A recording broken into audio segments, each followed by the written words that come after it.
Welcome to the Cybersecurity and Cloud Podcast, the podcast where we learn from cybersecurity experts how to stay safe, private, and secure on the cloud and in code. CSCP is hosted by Francesco Cipollone, your cybersecurity friend with a passion for all things cyber and sharing stories of other professionals with you. Let's dive in.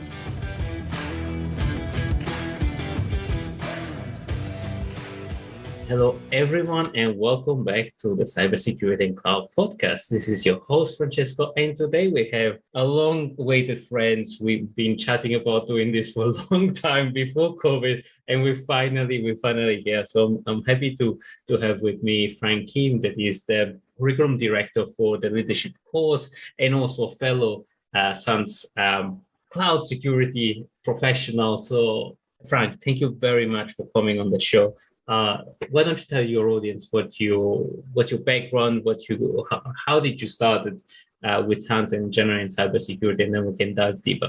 Yeah, awesome, Francesco. Hey, thanks a lot for having me. It's great to be here. Finally, great to be on the show. And just in terms of a little bit of background, as you mentioned, I'm currently with the SANS Institute. I've been teaching, writing courses with SANS for, time goes by quick. It's been 15 years now. Wow. And I'd always done stuff with SANS kind of on the side as I had other day jobs over the years, helping to build out different teams and different programs. Was the CISO here at SANS for a little bit. And as you mentioned, I currently lead our CISO leadership curriculum and our cloud security curriculum. Aside from the work that I do with SANS, I also do some security consulting and also do some startup advisory and investing work as well. So that's kind of my main areas of focus right now. Fantastic. And how did you, in your first role, in your first job, how did you decide to stumble across in cyber and security? What was your first experience with cyber? Oh, yeah. Good question. I actually started my career as a developer a long time ago. Did way too much Java programming, wrote a bunch of arguably probably really horrendous code. And, when I was a developer, I would, find vulnerabilities, not just in other people's code, but to be honest, in the code that I had written myself. There would be some, issues that would arise. We would have some incidents. Somehow, right, I became one of the people or one of the person that would have to respond to those incidents and fix the vulnerabilities and things like that. And, I think this is a kind of a common story for us in the security industry that naturally led me to getting more and more into security, doing a lot of pen tests, application assessments, code reviews, led me to building out different teams from a consulting perspective, and led to slowly over time, increased responsibility in other areas, helping to build out the programs overall. And, in a sense, I kind of got into security by accident a little bit. And somewhere along that journey, I had taken some SANS classes and had some certs, and I was on this SANS mailing list. And somebody at the time sent a message to the mailing list and said, "Hey, does anybody here know application security?" It was in its relatively early days and, coding and development. I said, "Yeah, sure, I do." And they said, "Well, great. We're working on this new class. Would you like to contribute to it?" So I said, "Oh, okay, sounds good." And so there was a few other people involved at the time, and there was an outline, a syllabus, and I picked certain sections to write. So I wrote the slides, wrote the corresponding hands-on exercises, and I handed them over. Well, I thought that was kind of it. Few months go by, somebody else from SANS reaches out and says, "Frank, well, we've got this class, but we don't have anybody to teach it. Would you like to give it a shot?" And I said, immediately, I said, "Yes, sure." But to be honest, internally, I was terrified because, I had never done big public presentations before. Sure, internally to the company, to the team. Yeah. And, but, I immediately said yes, because I knew that, hey, when I felt that uncomfortable, it's probably something that I should do. So I got into security kind of by accident, got into SANS and teaching a little bit by accident as well. And fortunately, one thing led to another, and hey, here we are. It kind of all worked out up to this point. And those are the best stories, I think, when you stumble across. But I really like a point that you made, that is, when you felt that gut feeling that you're scared, it's probably a good thing to actually jump on, because I always encourage everybody to do public speaking. It's terrifying. And as you can see, and probably as you can tell to our audience, you never get over it. It's always, you get experienced by it, but you never get over the terrifying feeling. And maybe what were the tips to maybe get over that what the tip that you would say somebody that needs to start and need to deliver a presentation maybe on their first conference or on the first training, internal or external? What would be your top 10 advice or your top 3? Yeah. Well, before I get to that, you just made me think about something else is, over the years, I've had not a lot, but some people, we have our career discussions with people on the team and things like that. And not a lot, but sometimes people will say, hey, Frank, well, I would like to try to figure out how to get your job. Right. And I say, well, hey, that's great. Right. Because, well, let's talk about it. Let's figure it out. And, to be honest, hey, from a selfish perspective, if I'm doing the exact same thing in 2 years, 3 years, 5 years, then probably I'm not growing. And if I'm not growing, well, hey, right. The team members might not be growing either. And, so trying to find situations where you are uncomfortable and, circling back to what you asked about kind of teaching and as public speaking is, hey, it's really, I'll tell you up front, it's kind of that mundane, common advice. They just say, hey, practice, do it again, do it over and over again. And, hey, internally, I was really nervous in those early years, many years ago. And over time, though, I've probably presented now in front of people for literally, I don't know, thousands of hours if you add it all up. And it wasn't until some number of years of actually doing it that I felt that I found my voice or my approach or what I was comfortable with, right? Or where it felt more natural. And it was only after a certain number of hours. And really, it's that practice. And, whether it be in front of your friends, in front of your family, doing, sessions, practicing a presentation. So going through that process of kind of applying for industry talks and conference talks and putting the slides together and presenting them to others. It got to a point where my family will even make fun of me. We'll have some, small, arguably in the grand scheme of things, normal, meaningless family gathering. And my family will joke. It's like, Frank, are you gonna give a speech at this gathering? Right. So you have another opportunity to practice. So you teach about cybersecurity to your family. You all became security leader. Right. Well, side note here, and it's without my doing, it wasn't talking to them about security, but it's out of necessity. We turn on the screen time password for my kids, one of my daughters. She's sitting there trying to brute force guess the screen time passcode. At one point, she even created, out of the blue, I didn't even mention it, she created her own basic cipher that she wrote on her whiteboard as well. So yeah, it was pretty cool. So slowly but surely, the cybersecurity knowledge seeped out of Frank. I don't know. Family. I can't take really credit for anything.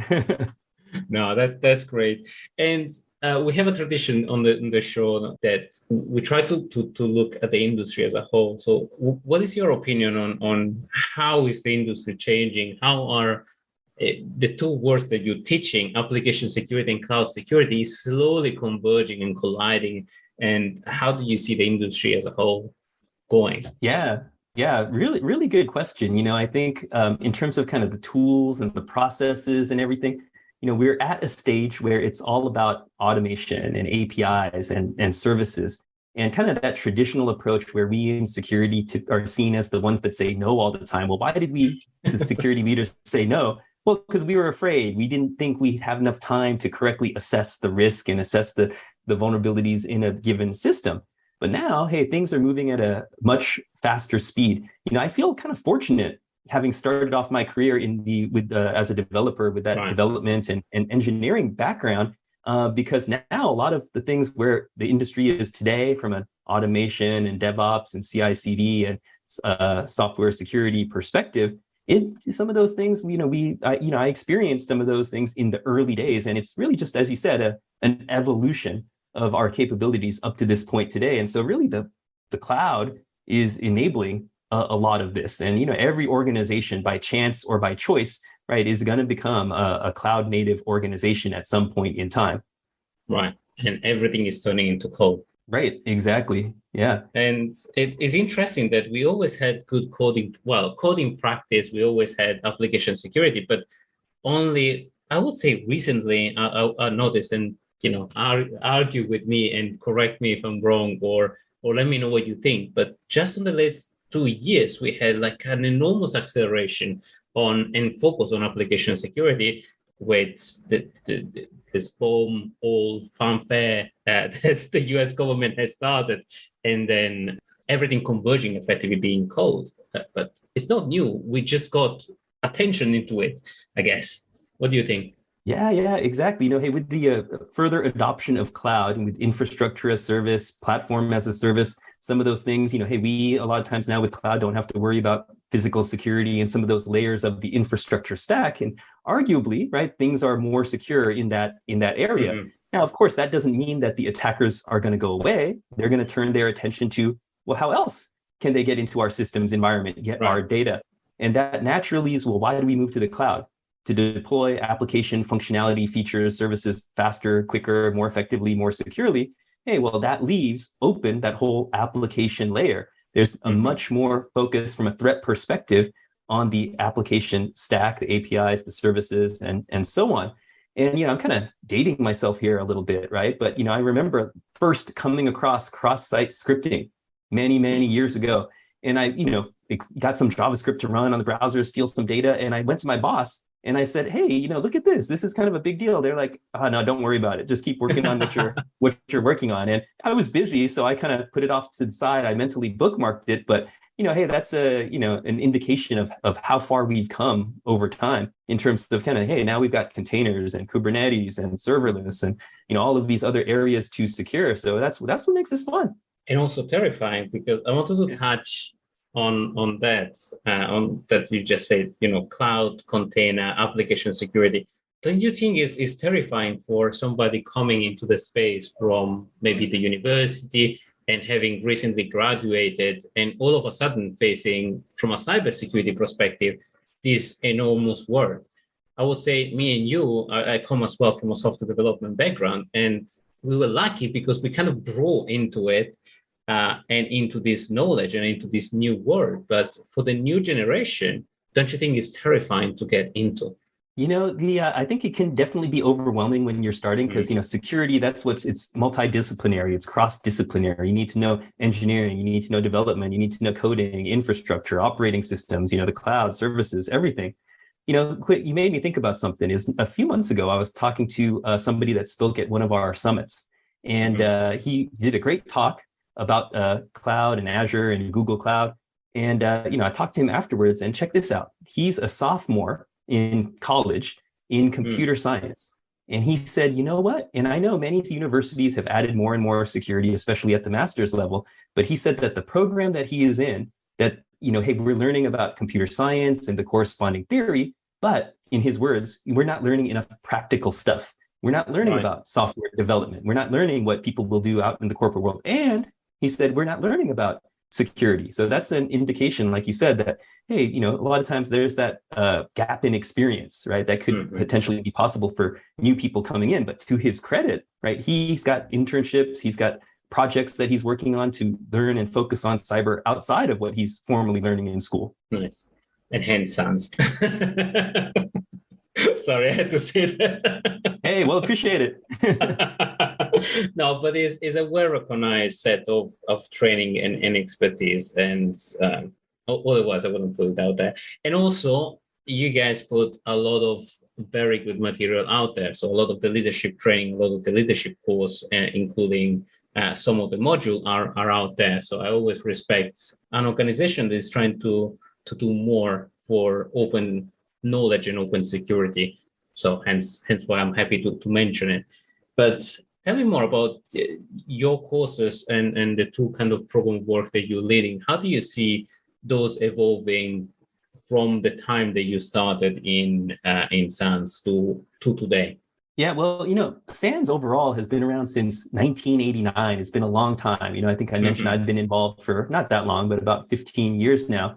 And SANS has always been seen, and hopefully still is, as a place to go for deep technical training. We also started the leadership curriculum. So not everybody that I talk to knows that in addition to our deep technical training, we also have training in multiple classes, a whole curriculum for CISOs and security leaders. I was talking to a friend, a colleague that's the CISO at a large Fortune 50 organization who's familiar with, the various technical areas.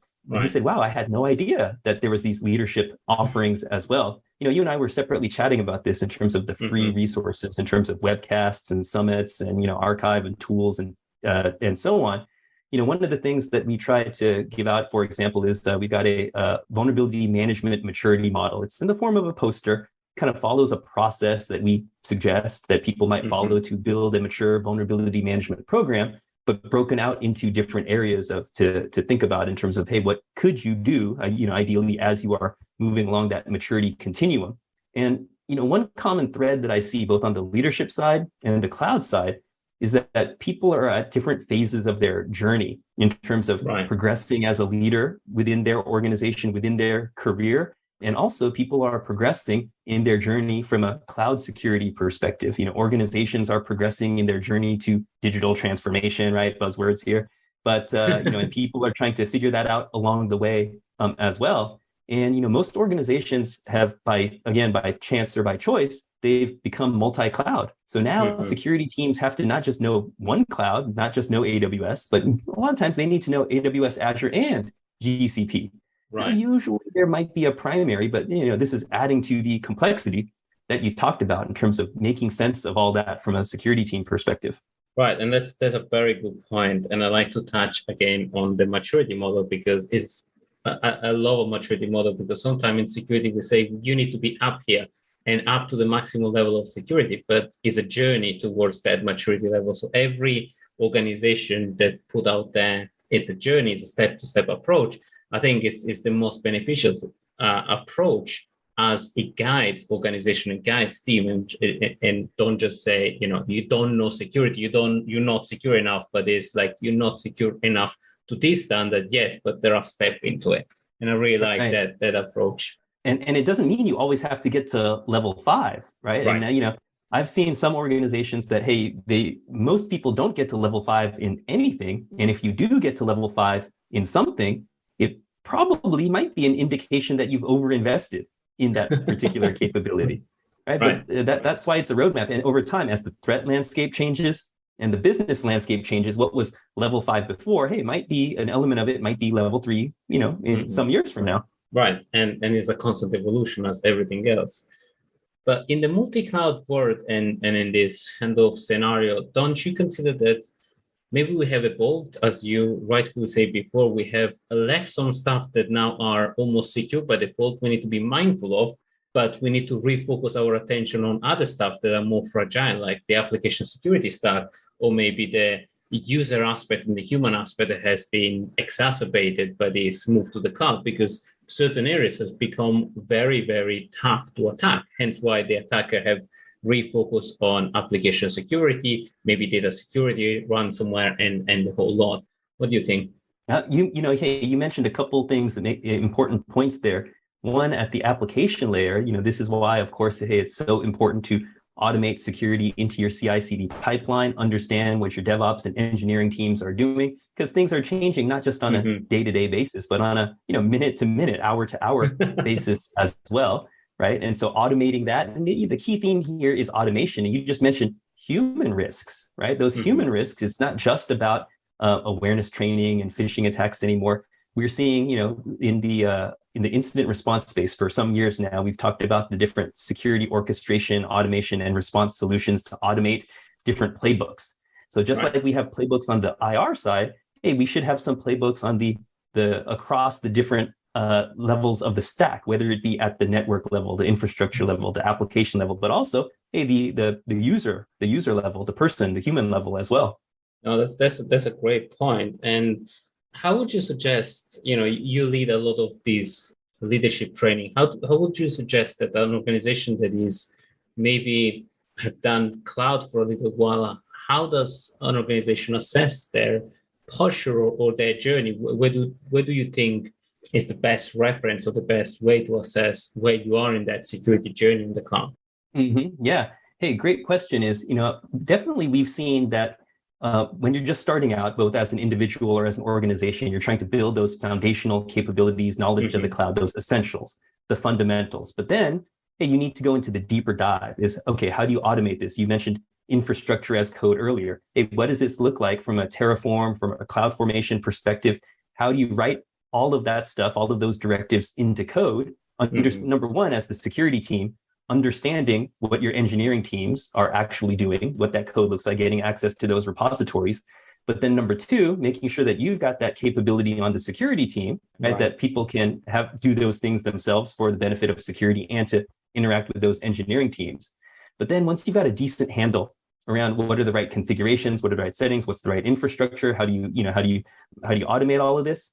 I've now seen a need for people to step back and say, well, what's our architecture, and what's our architecture in relation to the threats and the business requirements that we have? Sometimes I think, as we've seen, the architecture, if you will, evolves kind of somewhat in an ad hoc basis, right? Things need to be done, so you just kind of build them out and deploy them. Well, now we need to step back and say, okay, well, how do we scale this across the enterprise?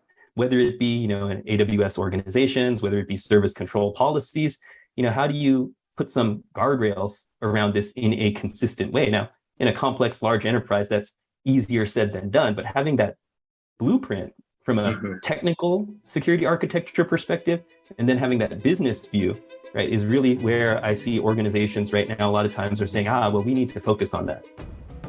This episode is brought to you by the generosity of AppSec Phoenix Ltd. AppSec helps startups and enterprises solve complex software security problems by using smart data aggregation and complex machine learning software. Discover how AppSec Phoenix helps CISO and developers remove friction and maximize the use of DevSecOps professionals at www.appsecphoenix.com. AppSec Phoenix is the new and smart dev-first way to manage your software vulnerability. Follow the tag #AppSecSmart.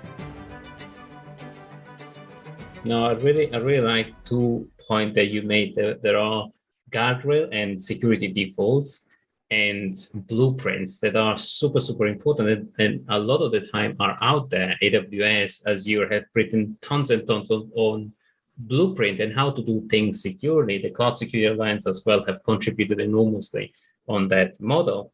How do you think an organization can get started with a blueprint? What are the blueprint? What are the kind of key default factors that you will normally put in there? And why would an organization, make the case of this? Because a lot of the architectural improvement, and I have a story next to it, are difficult to justify and put an ROI next to it, and hence make the case of it. Yeah, really good point. We're not starting from a green field, right? There's always something there before, and migrating from one approach to the another, it could be time consuming, can be costly. And, it's really taking a step back and saying, hey, where can we eat the elephant one bite at a time?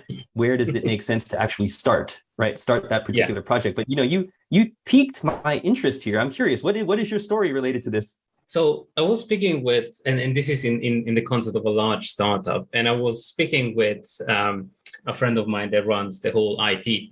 And he was saying there are a lot of monolith and a lot of architectural elements that are still there. And changing it is extremely expensive in terms of engineering time. So how do you make the case of accelerating that, if you even make the case? And sometimes is security blueprint, where you can take that piece and maybe write a blueprint around it and saying, this is how you do things securely. And then you say, if you want to do this over and over and over, we actually write the perfect way from an engineering perspective as building block on how to do things. And that was his way to actually propose an improvement that actually didn't generate an ROI, but generate a way in the future to save time from an engineering perspective with security defaults like blueprint, building blocks. And that was, I think, was a brilliant way to sell an architecture improvement that are very hard to sell into an organization like startups that is usually focused on features because they bring ROI to the organization. Mm-hmm. Hey, that's a great example. It's kind of highlighting the fact that everything is an evolution. It's a journey. We're not going to get to the ideal state architecture tomorrow. And it makes me think of zero trust. Is arguably zero trust and zero trust principles are maybe the ideal or idealistic version of what an architecture should look like. But with the cloud services are helping us enable and implement various elements of zero trust. Now, the catch is, from current state to future state, we're never going to get there immediately, or maybe even 100%. But zero trust is kind of that technical roadmap for improving your security architecture. Right. But I have, and with the Cloud Security Alliance, we published recently the blueprint of zero trust, because there is a lot of demystification and a lot of buzzwords right now from a marketing perspective around zero trust. And sadly enough, sometimes zero trust is dumbed down as just network access or secure network access. Unfortunately, there is much, much more to it than that. But what has been the driver behind zero trust, do you think? What do you think is the driver, especially of recent? For me, kind of thinking about it from a leadership or CISO perspective, it's trying to get a handle around some common way of thinking about the complexity that's under our umbrella, within our program. There's all of these different elements here, and there was never necessarily a unifying theme or approach. We talk about the applications and the network and the infrastructure, and so on, and the data. And zero trust gives us some principles. It's kind of like the core values, if you will. And this is why, as you said, if you've got a vendor that comes to you and says, well, hey, if you buy our thing, you'll have zero trust, or we'll implement zero trust. Right? We know you should walk away from that vendor, probably. So or question the sanity. Right. Yeah, exactly. But just having that mental model around some of those kind of core values from that perspective, I think is what's useful in terms of driving the future direction. Right. And if I were a CISO, and I have on the plates, the candy shop of, do I do zero trust, or do I do good security practice, or do I do, maybe reduce my vulnerability landscape around software security, cloud security? Where do you start? It's a lot to, I guess, handle and tackle in terms of initiative for a CISO to decide, okay, do I follow the buzzword, or do I go back to the basic with, fixing stuff and creating architectural blueprint? What do you think? How does a CISO, demonstrate leadership to his board and say, this is important, this is less important, this is a buzzword, this is not a buzzword? Because unfortunately, the boards right now are being hit by zero trust everything, and it's kind of a no-brainer sell from a CISO. But does that actually solve the real basic? Yeah, and I don't think that they're necessarily mutually exclusive, right? When you've got your blueprint, your architecture, you're implementing, various zero trust approaches and principles. But you mentioned the key thing is that right now we're kind of talking with a technical slant, right? In my board presentations and board meetings, executive meetings, I don't think I've ever mentioned the words zero trust, right? That's probably not something that I will mention to the board, right? And the other way that I like to think about it as a program as a whole is that there are different things that we do every day that keep the lights on, keep the wheels on the bus going, all the operational activities that we have to do to maintain, our current security posture. But, if you're doing only 100% of those keep the lights on activities, well, I would argue then from a security and a leadership perspective, you're not doing the right thing for the organization. You need to step back and say, well, what are the 20%, let's say, activities that are seen as the transform the business activities that are aligned with your key initiatives, that are aligned with the next big projects, that meet your strategic objectives. And it's those that you want to highlight and show how that's important. Now, it's at a high level, it's easy to say, well, we're securing the cloud to support digital transformation, but we need to get a little bit finer grained and say, well, is this supporting our revenue generating website? Is this because of availability? Is this because it's supporting our main member portal? Whatever it might be, right? We've got to make those simple connections to the actual crown jewels themselves. I really like that approach. I really like how you refocus the activity on business value and protecting the crown jewel and business value. But how do you get that data? Because a lot of that information is usually contextual. And one of the issues that they see consistently is, the lack of contextualization around vulnerability. Usually there is a lot of talk about millions of vulnerability across the space, but it's more of a talk about volumetrics rather than intelligence activity around what are really the problem to solve, and then how do we drive both resolution of problem, like let's solve the problem in itself, and then how can we avoid that with architectural changes that enable us to get to the future? What do you think? How do we enable the organization to get to that stage, to a more contextual view and risk view on problem and vulnerability across the board? Yeah. Hey, you're right that it's really hard. Hey, we mentioned that we started our careers as technical people, And when I was early in my career, I was hands down, hands on keyboard, looking at my screen. I had no idea what was going on around me, to be honest. And as a technical person, moving through the organization, what I see other technical people too is that, hey, a lot of times we don't understand how the business works. Now, hey, it's not just about, hey, make more money, but, if you were to be dropped in a new Fortune 100 organization and in charge of security, right? Well, what's the first thing that you would do? You're going to be inundated with this mountain of PII, PCI related information, other regulatory requirements, this mountain of systems and data. And the question is, well, what do you do? What do you do first? What's most important? And I think that's where a lot of security leaders, we get overwhelmed. And even moving to the cloud, we get overwhelmed with configuration, settings, services, how do we use these various solutions? But we also need to spend that 20% of time that I mentioned, stepping back and trying to understand the business. Is unfortunately, a lot of technical folks, hey, myself is included, there's times where we didn't understand the business, right? And it's not, so you got to constantly be on the search to figure out what is most important to the organization. Is it uptime? Is it availability? Is it the secrecy of the vendor requirements? Is it the drug formula? Whatever is the most important, then that's where you want to start to focus your attention. And then to your point, finally circling back to the vulnerabilities, that's how you prioritize what you do from a vulnerability management perspective. I've been in organizations where we had millions of open vulnerabilities. We could never fix them all, but we had to chip away and prioritize at what was the most important. Right. And there is a lot of buzz and a lot of talk about, prioritization right now, because the vulnerability are just getting exponentially higher and higher. Not that they weren't there, but they were there before. I think we're surfacing them a bit more. But the challenge is that we're surfacing without context, without awareness, without that business lens that enable us to focus on the one that are actually important. And always, I'm sometimes controversial that says, I don't want to solve all the vulnerability. I just want to solve the 1% of vulnerability is going to get organization hacked. Yeah. Hey, I agree with that. I agree with that direction. And, in a prior life, I've even done something as simple as, hey, we all know the CVSS score, but even done something simple as a ranking from 1 to 10. Is this finance? This is HR. This is, the consumer facing app. And then based on what we think we understand from conversations with business leaders is we give them a rank, 10, 7, 5, and so on.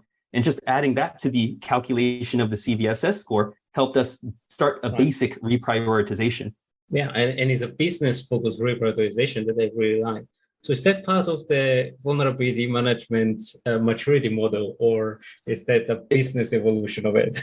Hey, it is part of that, because, the process that we talked about is, well, hey, you got to prepare, you got to identify the scanning part, which I think arguably is the easiest. You've got to analyze, communicate, and treat, right? So the analyze part is related to the prioritization that we're talking about. So that's a big component of it. Exactly. Right. And then on the other layer that maybe is the one that is less talked about is, how do we, in this transformation period where teams and dev teams are very independent, how do we make the case that each one is responsible of its own unit of compliance, unit of security, rather than saying, okay, vulnerability management is a problem for security rather than our problem? How do we transform? How do we help organizations moving towards that shift that enable a very scalable application security, cloud security, vulnerability management problem?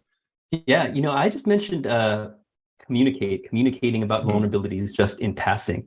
And I think, to me, in security, there's two really hard jobs. Is one, heading up the SOC. That's a hard job because there's always something going on. There's always issues arising. And then two, vulnerability management is really hard because, hey, the head of vulnerability management has to wrangle so many cats within the organization. You're talking about how do you start to move a cat in a certain direction? Well, the cat's going to want to go where the cat wants to go. And part of it is the communication. So it's not one single thing. It's the metrics, the data, comparing, right? How's the vulnerability escape rate? How's the vulnerability percent detected? What phase it's detected in which parts of the pipeline? Comparing that to peer organizations, right? Is it within threshold? Are you meeting your SLAs from a patching perspective? What's the corresponding risk that's associated with that particular severity of vulnerability? So I think a communication is a part of it, but then including them in the process. For years now in the industry, we've been talking about gates versus guardrails. right? We want to prefer the gates. Instead of us in security going and saying, hey, you must switch to this more secure thing, we say, hey, here are the outcomes we're trying to achieve, right? Outcome of certain SLA, certain vulnerabilities, certain capabilities, output encoding, whatever it might be. Hey, based on the tech stack that you're using in your DevOps team, what are some options? Let's come up with some options together. What's the secure by default framework? Is there something that we can write ourselves? Is there something that we can use off the shelf and see if that will help to solve a swath of those existing vulnerabilities? And then, right, they're bought in. So then it becomes a little bit easier then to include vulnerability discussions in their regular workflows, in their sprints, in their issue tracking systems. I really like that approach. I think that's profound and significant approach on organizational complexity is traditionally what's blocking a lot of these initiatives, and enabling organization to actually own fundamentally their own vulnerability, and instead of making it a security problem, security being an enabler and a champion in solving their business problem and their business security problem into modern way that, all of a sudden resolve tons of vulnerability, or like if you have tons of the very old cross-site scripting or other input validation issues, hey, there is an OWASP library for that, and 10 teams can adopt their library and maybe not solve all the problem, but cut by 90% the XSS problem and things like that. And I think that's a very profound way that organization can change their attitude. But what have you seen from a leader perspective as the best practice or the single advice or the single methodology of advice on changing the dials, on helping organization get more, maybe teams, more ownership of these problems instead of security is the one that go and fix stuff? Yeah. I've always tried to strive for a place where I'm, hey, putting myself out of a job. Like, hey, we want to get to a point where the processes are at a point where, hey, I don't matter, right? But and that means that the teams themselves are taking care of it, right? And you're building a security aware and a risk aware culture. I've seen situations, I mentioned this quite a lot, where I've seen the CISO leaves or some of the key, people leave, and the security team and processes kind of slowly start to disintegrate because they were kind of holding it together by maybe sometimes force of sheer will, right? Or based on their personality. But that just indicates that it wasn't sustainable. There wasn't a sustainable process, and there wasn't a sustainable culture. And so really, I think is just, getting their buy-in is that our job as the security leader, one of my mentors is a guy by the name of Steve Katz. And maybe you know him. He's known as the world's first CISO because he was the CISO at Citigroup in the 90s. And he said when he first started at Citigroup, he said, a big organization, he went around basically for the first 6 months, he flew around the world meeting all of the stakeholders to understand their business, understand their needs, understand their motivations and personalities. And part of this is, I have another colleague at SANS, and she says, what's everybody's favorite radio station? Right? Do you know what it is? It's WIFM. What's in it for me? Right? I love that. So the vulnerability management, whoever's leading that's a hard job because you always have to be thinking, what's in it for me or what's in it for them, right? What's in it for the ops team? What's in it for the DevOps team? What's in it for the business owner of that application? What's in it for the IT team? And you have to give them some incentive, understand their incentives so that they can move this thing along. I love that. And I think we should hire more salespeople into application security programs.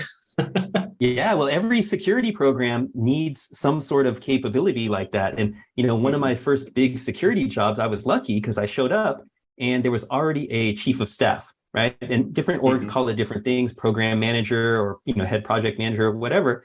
But she was the one that was responsible for thinking about those non-technical things that are extremely important for every program. And vulnerability management, security awareness, right? These are examples of areas where the people and process component is arguably more important than the technical aspect. Yeah, it's a transformational thing. Every transformation is a people problem, and security, I would argue, is a people problem rather than a technology. And this is also why the cloud providers all have their version of a cloud adoption framework, right? What are the things that you should do organizationally?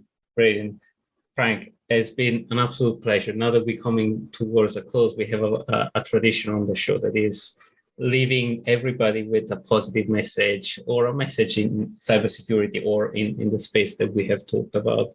What will be your last thought on leaving everybody with a fuzzy and warm feeling? Well, hey, appreciate that. Hey, just remind yourself, what is the journey that you're on from a personal perspective, from your own career perspective?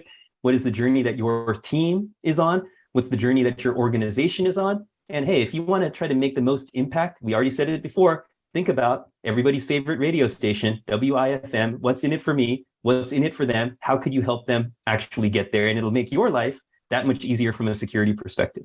Here you go. Advice on radio station and advice on how to get out of tricky conversation from Frank. Frank, before we leave, where can people find more about you? Where do people listen to your radio station?